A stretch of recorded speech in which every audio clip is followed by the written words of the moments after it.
Hello everyone, कैसे हो आप सब लोग। आई होप आपसे बढ़िया होंगे। तो देखिए, आज का हमारा टॉपिक है एजेंट्स ऑफ पॉलिनेशन। जैसा कि हमारा चैप्टर नंबर 2 चला था, sexual production in flowering plant. तो आज का ये लेक्चर नंबर 12 है, जिसमें हम बात करने वाले हैं कि हमारी जो पॉलिनेशन प्रोसेस है। हमने प्रीवियस लेक्चर में क्या पढ़ा था, ऑटोगेमी, जिटेनोगेमी और जीनोगेमी के बारे में। ये किस किस तरह के पॉलिनेशन हमारे फ्लावर्स के अंदर, एंजियोस्पर्म फैमिली के अंदर हो सकते हैं। तो ये क्या है कि हमारे पॉलिनेशन करने के लिए आप सभी को पता होगा कि हमारा पॉलन ग्रेन्स होते हैं, मतलब पॉलन्स जो होते हैं वो मोटाइल नेचर के नहीं होते हैं, मतलब वो अपनी एक जगह से दूसरी जगह नहीं जा सकते हैं। ठीक है, इसके लिए फर्टिलाइजेशन प्रोसेस के लिए अब भाई पॉलन्स का स्टिग्मा के कांटेक्ट में आना तो ये बहुत जरूरी है। किसके लिए? फर्टिलाइजेशन के लिए। तो कैसे जाया जाए, आपका जो पॉलन्स है स्टिग्मा के पास कैसे जाएगा? तो कुछ हमारे नेचर ने क्या करा कि दो एजेंट्स हैं, बायोटिक और एबायोटिक, जिसके माध्यम से हम पॉलिनेशन को कर सकते हैं। ठीक है, तो देखिए एजेंट्स ऑफ पॉलिनेशन मतलब पॉलिनेशन को कराने वाले एजेंट्स कौन होते हैं? वर्कर एक तरह के जो पॉलिनेशन को अंजाम देते हैं। तो देखिए हमारे दो तरह के एजेंट्स होते हैं, एक होता है हमारा बायोटिक और दूसरा होता है हमारा abiotic. Biotic agent and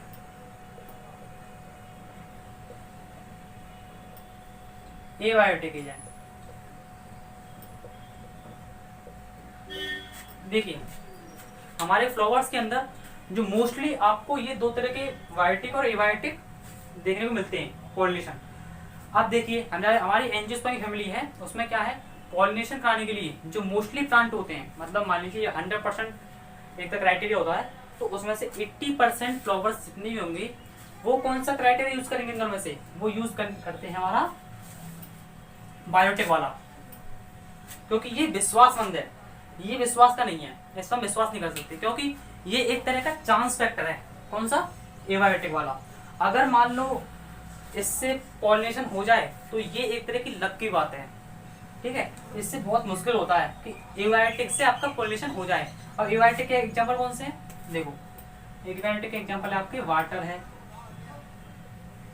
wind है, ये सब क्या है आपके एबायोटिक के एग्जांपल्स हैं। जो एबायोटिक मतलब नॉन लिविंग है, वो नॉन लिविंग आपका वाटर भी है और विंड भी है। और बायोटिक में आपके एग्जांपल्स आ जाते हैं आपके एनिमल्स, जैसे कि इंसेक्ट्स पिक्सेक्ट्स ये सब आए थे आपके। ठीक है, मैं एनिमल्स लिख रहा हूँ यहाँ पर, सब आ जाएंगे, इंक्लूड जाएंगे। तो ये क्या है, जो मोस्टली फ्लावर्स होते हैं एंजियोस्पर्म फैमिली में से, वो यूज करते हैं आपका बायोटिक वे, जिससे क्या है वो पॉलिनेशन को कर सकते हैं। अब देखिए, अब हम आगे जो हम बात करने वाले हैं इसमें, इसको इंसेक्ट्स निकालेंगे।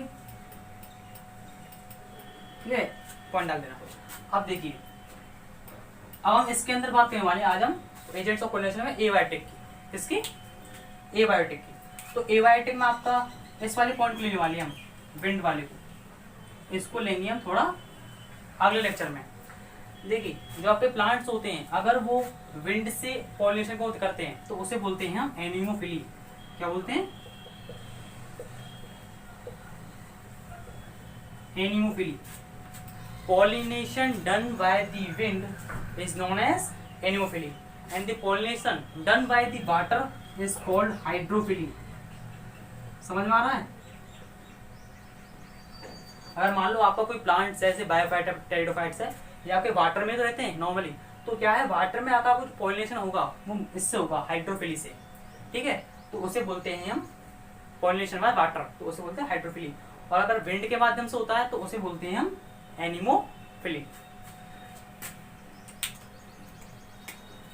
ये आपका एनिमोफिली हो गया, और ये आपका, हम मोस्टली जो बात करेंगे इसकी बात करेंगे एनिमोफिली की।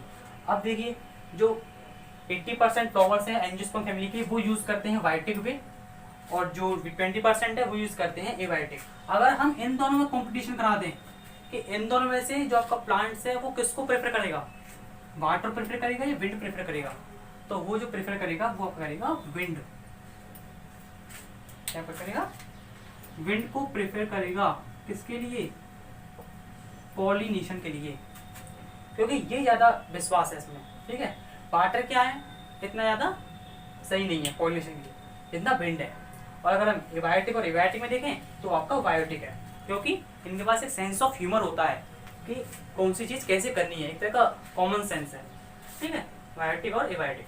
अब हम बात करने वाले हैं कंडीशन फॉर एनिमोफिली, क्योंकि इस वाले लेक्चर में हम जो मोस्टली बात करेंगे एनिमोफिली की बात करेंगे।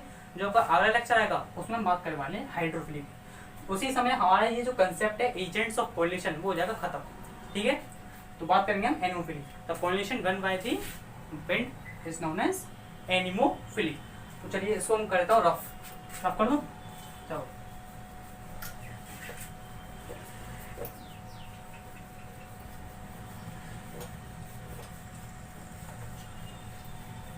देखो,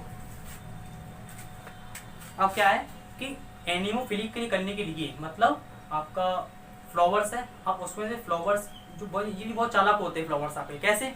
क्योंकि देखो जब फ्लावर्स होते हैं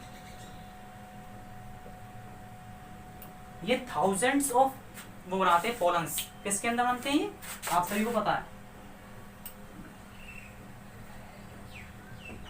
ये आपकी माइक्रोस्पोरेंजिया होती है, ठीक है, इनके अंदर ही तो आपके बनते हैं पोलन्स। ठीक है, वो क्यों ज्यादा बनाते हैं ये वो अब ये इसका सही समय इसको बताने का। देखिए ये इसलिए ज्यादा बनाते हैं पोलन्स को कि आपको पता है कि अगर विंड से होगा तो एक तरह का चांस फैक्टर है, अगर पॉलिनेशन हो जाए तो हो जाए वरना आपका पॉलन्स गया वेस्ट। देखिए थाउजेंड्स ऑफ पॉलन में से मान लीजिए अगर उसने प्रोड्यूस कर दिए तो उसमें से मान लो 10 से 15 या 20 पॉलन्स आपके सही जगह चले गए, स्टिग्मा के कांटेक्ट में आ गए और सही वेस्ट हो गए। ठीक है, तो उसका मेन कारण क्या था इतने सारे पॉलन्स को बनाने का? वो यही था। अगर मान लो किसी फ्लावर्स के अंदर जो आपका पॉलिनेशन है वो वाटर के माध्यम से नहीं होकर के विंड के माध्यम से हो जाए या फिर बायोटिक के नाम पर से विंड से हो जाए तो क्या है आपका जो पॉलिनेशन है वो आसानी से हो जाएगा। आपके 1 या 2 पॉलन्स तो आराम से स्टिग्मा के कांटेक्ट में आ जाएंगे और वो आ भी जाते हैं। तो ये क्या है, और हम बात करने वाले हैं कंडीशन फॉर एनिमोफिली। ये आपको बता दिया कि पॉलन्स क्यों ज्यादा बनाते हैं। पॉलन्स इसलिए ज्यादा बनाते हैं क्योंकि आपके कांटेक्ट में आ जाए। 1000 में से कम 10 तो आएंगे। ठीक है, तो ये होता है इसका कारण। अब हम बात करेंगे कंडीशन फॉर एनिमोफिली।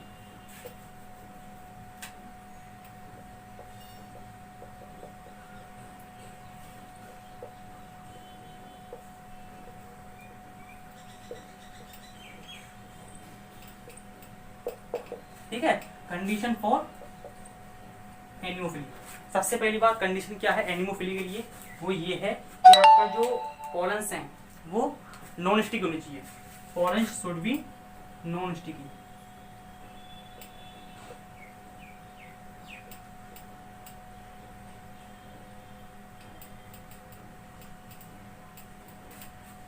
सेकंड जो है आपका स्टेमिन शुड बी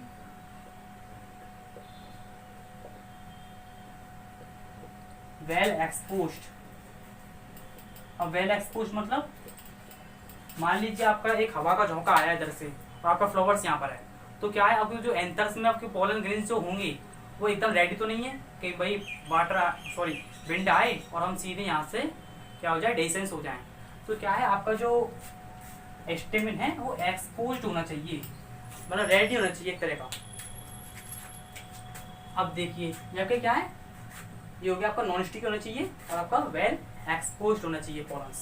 तो ये क्या है एनिमोफिली के लिए आपकी कंडीशन होगी। तो नॉन स्टिक मतलब आराम से वो एयर करंट्स में फ्लो कर जाए, जैसे कि आपका ये